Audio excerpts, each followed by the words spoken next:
প্রিয় দর্শক, জামাত নেতা শাহজাহান চৌধুরীর বক্তব্যে তোলপাড়।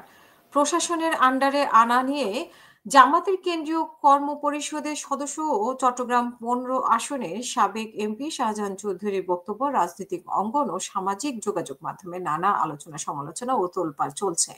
তবে দলটি জানিয়েছে যে শাহজাহান চৌধুরীর এই বক্তব্য জামাত সমর্থন করে না এবং এই ঘটনা অভ্যন্তরীণভাবে ব্যবস্থা নেওয়া হচ্ছে। গতকাল রোববার কেন্দ্রীয় প্রচার বিভাগ থেকে পাঠানো বিবৃতিতে জামাতে ইসলামের সহকারী সেক্রেটারি জেনারেল এবং চট্টগ্রাম অঞ্চলের পরিচালক মাওলানা মোহাম্মদ শাহজাহানের এই মন্তব্য করেন।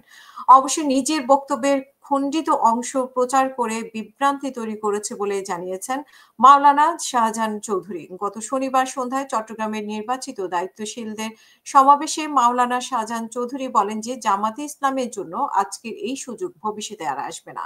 দুর্নীতির টাকা বাদ দেন, পার্শ্ববর্তী দেশ হিন্দুস্তান থেকে বস্তা বস্তা দেশে টাকা ঢুকবে, অস্ত্র ঢুকবে। নির্বাচন শুধু জনগণকে দিয়ে নয়, আমি ন্যাশনালি বলবো না, যারা যারা নির্বাচনী এলাকায় প্রশাসনে যারা আছেন তাদের অবশ্যই আমাদের আন্ডারে নিয়ে আসতে হবে, আমাদের কথায় উঠতে হবে, আমাদের কথায় বসতে হবে, আমাদের কথায় গ্রেপ্তার করবে, আমাদের কথায় মামলা করবে। পুলিশকে আপনার পেছনে পেছনে হাঁটাতে হবে। ওসি সাহেব আপনার কি প্রোগ্রাম সকালবেলায় জেনে নেবে আর আপনাকে প্রটোকল দিবে।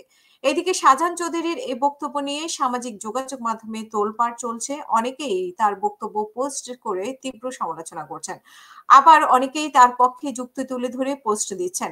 এরপর রোববার সকালে মাওলানা শাহজাহান চৌধুরী এই বিষয়ে গণমাধ্যমে বক্তব্য দেন। এতে তিনি বলেন যে প্রশাসনে আমাদের কথাই চলবে বলতে আমি জনগণের কথায় চলার কথা বুঝিয়েছি। আমি বোঝাতে চেয়েছি যে আমার দেশের প্রশাসন আমার দেশের স্বার্থে, জাতির স্বার্থে কাজ করবে এবং বর্তমান সরকারের অধীনে দেশের স্বার্থে পুলিশ কাজ করবে।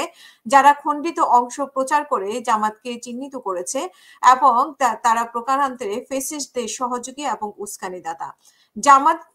জামাতের দল থেকে যে বিবৃতি দেওয়া হয়েছে তা হচ্ছে রোববারে গণমাধ্যমে পাঠানো বিবৃতিতে জামাত ইসলাম বলেছেন যে সহকারী সেক্রেটারি জেনারেল এবং চট্টগ্রাম অঞ্চল পরিচালক মাওলানা মোহাম্মদ শাহজাহান সাহেব সাবেক এমপি শাহজাহান চৌধুরী দেওয়া বক্তব্যের পরিপ্রেক্ষিতে বক্তব্যটি আমরা দেখেছি। এটা একান্ত তার ব্যক্তিগত বক্তব্য এবং এর ব্যাখ্যা তিনি ভালো দিতে পারবেন। তার এই বক্তব্য জামাত সমর্থন করে না এবং আমরা অভ্যন্তরীণভাবে ব্যবস্থা নিচ্ছি বলে জামাতের পক্ষ থেকে জানানো হয়েছে।